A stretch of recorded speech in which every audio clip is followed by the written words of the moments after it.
In this lesson, we're going to take our first look at the insert menu item found on the menu bar.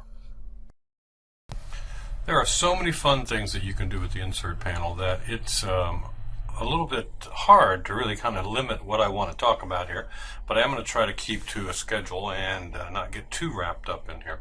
But on the menu bar, we see this insert menu item, and when I float my mouse over the top of that, I'm going to see the different options appear. Now you can insert a sheet. We'll talk about sheets here in a little bit, but the more interesting things are really kind of down on a little further down in the menu. For instance, the shapes that you can insert.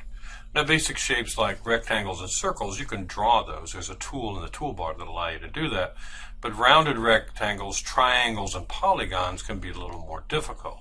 So let's say if I wanted to insert a triangle, all I have to do is select on it in the insert menu item, and I automatically get my triangle.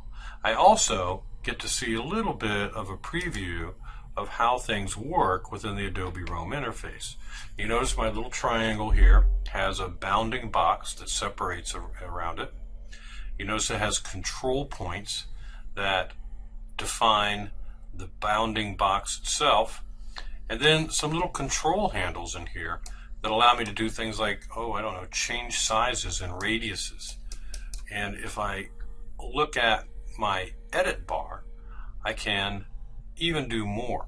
So let's say, for instance, I wanted to make this a polygon as opposed to a triangle. I could change the number of sides, and if I'm teaching math and geometry, might be a good little lesson I could use with my students right there. So the bounding box defines the shape itself and defines the object on the canvas, and you can use these control panels to make changes to things like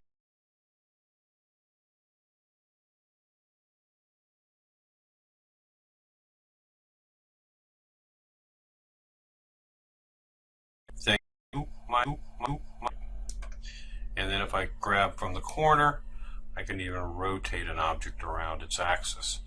If I move its center by dragging the dot, now I can rotate around that center instead of around the center of the actual object itself. So lots of cool things that you can do, obviously, and that was just a simple insertion of a basic shape.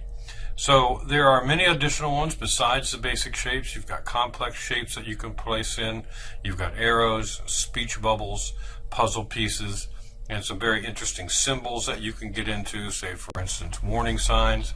And as I'm recording this, I'm coming up on the Halloween season, so I think we'll close this little lesson by dragging out a little skull and crossbones and seeing just how scary the insert menu item can be itself.